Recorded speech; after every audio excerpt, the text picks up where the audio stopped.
Are strong-willed children actually scapegoats for parents? What do you think? I'm Nicholeen Peck, and I teach about parenting, good communication, family relationships all over the world. And in this video, we're going to be talking about scapegoats.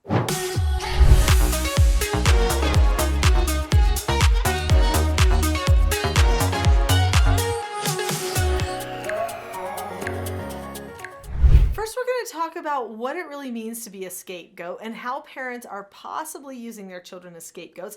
And then I'm going to share with you some things that you can do to help your strong-willed child. A scapegoat is a person or a group or an entity that is blamed for doing something that they didn't actually do. I'll tell you what, children probably feel like scapegoats a lot because parents don't always understand everything that's happening with their children. And as a parent, we can only take our best guess sometimes. And there are some behaviors that can become very annoying, right? Some of those strong-willed tendencies to argue back, talk back all the time, or try to control some of the things going on around us, that can just get to be too much, and we get done with it, right? And at that point, we start thinking that our child has done all kinds of things. So this is a human tendency, and people jump to conclusions all the time, but we have to make sure that we do not use our children as excuses. Strong-willed children do lots of things, right? They're pushing back constantly, testing boundaries. They're the type of person that is looking for how to succeed and what the recipe is for everything. And so they can be annoying, but that doesn't mean that they do everything that's wrong around us, right? So we can't say, well, because that person's strong-willed and not just like passively obedient, that for some reason everything that happens that's bad or seems like something goes wrong is somehow their fault. Parents can develop a habit of targeting children in certain ways, and I know that they probably don't think they are, and probably they don't even really want to, but they just don't have any other explanation why things keep happening. And so they constantly look to the same person who gets targeted for all of the misbehavior. I go to people's homes and I teach their families self-government. So when I show up to their homes, I will say, okay, help me understand the family dynamic. Help me understand the behavior of the different children. And a lot of times when I go to homes, they'll say, okay, there's this one, they are totally strong-willed. They're not going to want to hear anything you say. They're going to cause so many problems. And so just be on your guard about that. And then they'll say, oh, but these children over here, like this one, oh, they're just so sweet. She'll do anything for you to just be so nice and everything. So she won't be any problem at all. And when they start giving me these polar opposites with their children, I go, we will see. It could be that every negative thing in this home is targeted at one child. And it could be that the other child is just getting away with murder, right?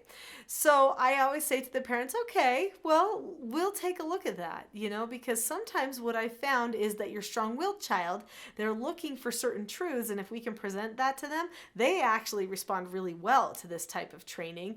But this other child that seems like everything's just fine, she might be flying under the radar and could end up having more problems than you think she does. So we'll see what happens. And they look at me in disbelief. No, that couldn't be, right?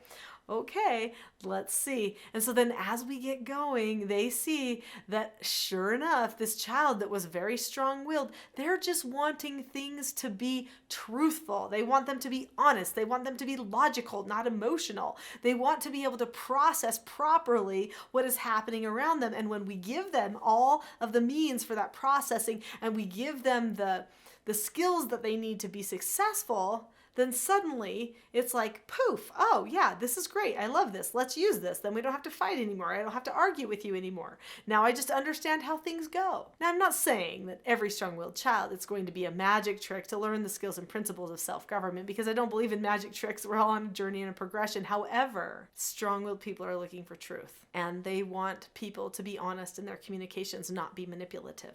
And when we're being emotional with our children, actually that's manipulative. And the strong-willed child sees that as weakness, and then they don't trust it. And they're not sure what they can trust from you. So then they start pushing in other ways. But that doesn't mean that they're causing all of the problems at the house. And we've got to be very careful not to use them as a scapegoat for the problems that are happening at home. In one particular instance, not too long ago, I visited a family and they told me that their one daughter was just so pleasing and kind, and she would never do anything that I would notice would be a problem. And I noticed immediately that she was actually behind the scenes doing all kinds of naughty things that no one was catching because this other child, her brother, was so incredibly loud with his misbehavior and his disobedience that nobody noticed what she was doing. Well, once we brought in the truth, which was the skills and the principles and the consistency, she did not like it. She actually had a meltdown. I remember her sitting there on the kitchen floor, just, no, Mom, I hate this, I don't want this, and trying everything that she could do to not have her parents be consistent with her behavior. She loved all of that negative attention being pointed at her brother. She didn't want to take personal responsibility. She never had too much before because he was blamed for everything. And suddenly he went, finally, life is fair. Finally, there's principles governing stuff, and I'm not just being targeted for every single thing. So here's some key things that you can do to help your strong-willed child and to help bring a little bit better balance to your house so that you don't feel inclined to use your strong-willed child as a scapegoat. So I'm going to talk to you about some key strategies that you can use with your strong-willed child. But before I do, leave me a comment and let me know what kind of things that you need help with for your strong-willed child. This very video was made because somebody asked a question in a comment. So leave me a question so that we know what you need next. Let's talk about some of the things that parents can do to reach and guide their strong-willed child. The children actually want to have a connection with you, and sometimes they become more and more strong-willed because we detach from them. We get a little bit of annoyance from their behavior that seems to be so constant, and so we start pulling away from them and start pulling in toward ourselves or maybe toward other family members.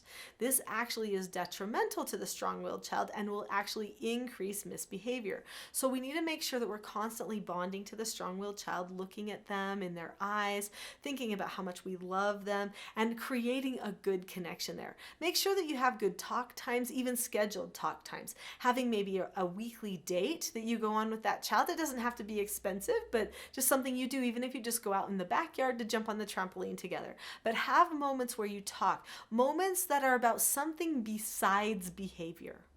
So important.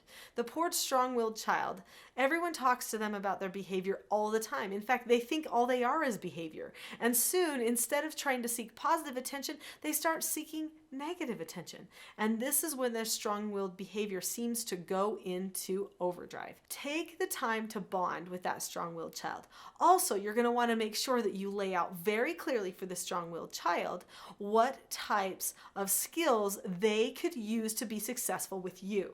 One of those skills, one of our 4 basic skills that I teach in the Teaching Self-Government course is disagreeing appropriately. The strong-willed child can really find success with disagreeing appropriately. When a person disagrees appropriately, they seek to understand the other person's point of view. They share their point of view in a calm and effective manner. They listen to what the other person has to say, and then they say okay and drop the subject. It's a super respectful negotiating skill that can help them practice diplomacy and improve their relationships and their bonds. The children should feel like they can talk to you about anything, that you're always ready for a discussion, but they also need to know that there's a proper way to have that discussion, and the way to have that discussion is the disagree appropriately skill.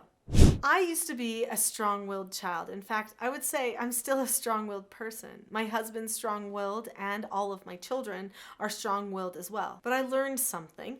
When I was young, I learned that I could choose to say okay and be okay. Every one of the 4 basic skills involves saying okay and being okay. Just learning those 2 steps of some of those skills literally transformed my relationship with my parents.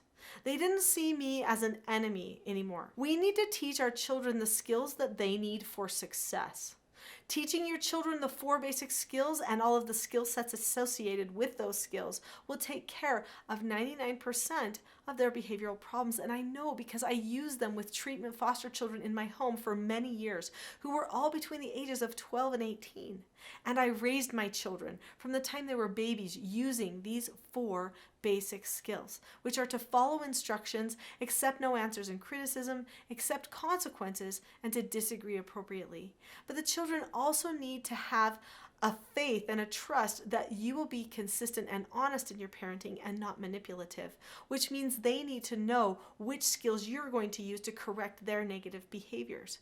This is important. It brings them peace and decreases their anxiety. If you will learn the skills of self-government for yourself as a parent and teach them to the children as well, everything in the home will be an open book. Everyone will know how they're going to communicate to solve problems, and this will make it so that your strong-willed child will feel like they know how to exist and get their way and feel understood in that environment. It will prepare them in your home to use that strong-willed nature in the world in productive ways. Strong-willed people just have to be guided with truth. Manipulation does not work. So, in order to help you guide your strong-willed children and hopefully improve your own self-government, I have a gift for you. In the description below this video, there is a link to my Calm Parenting Toolkit. And because you have stayed to the end of this video, I would like to give you that Calm Parenting Toolkit for free. The link says teachselfgov.com/toolkit.